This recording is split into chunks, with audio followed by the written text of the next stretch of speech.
my friends, and welcome back to Board Game Spotlight. My name is Stephanie and my channel is Minimum Player Count.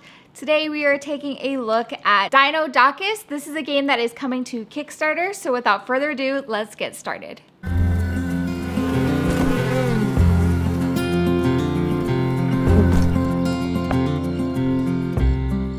To set up, you and each player will grab a card from each of the 4 stacks and set up a dinosaur in front of you. Now, when you're first starting, you will be getting a hand of 5 cards. Now, there are 4 decks that you can draw from. There is the head, the arms, the legs, and the tail.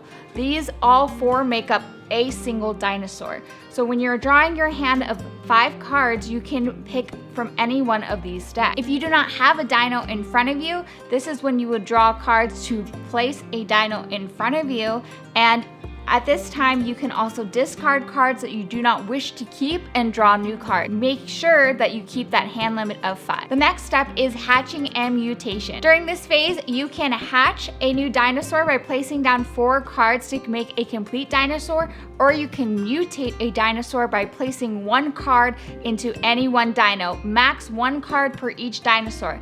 At this phase, you can also place 1 card into your opponent's dinosaurs to make them weaker, or 1 card into yours to make them stronger. If you place a card into your opponent's dinosaur, that opponent now has the opportunity to replace that card with one of their own from their hand. The next phase we're gonna go over is natural selection. So this is where your dinosaurs have to eat.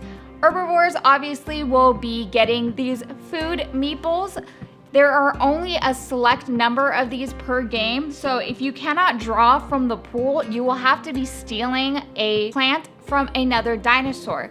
To do this, you have to make sure that your dinosaur's defense is greater than your opponent's attack power. And you can see that notated on each dinosaur by their symbols.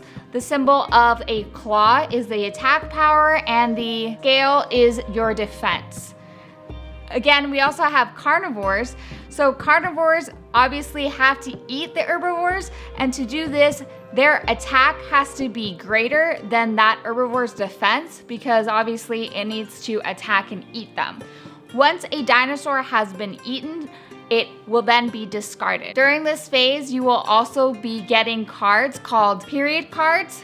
Any dinosaur that has successfully fed during this phase will get a period card. These are your endgame scoring cards that you'll be counting up at the end of the game to see who has won. The game end triggers when all these period cards have been taken and placed onto those dinosaurs.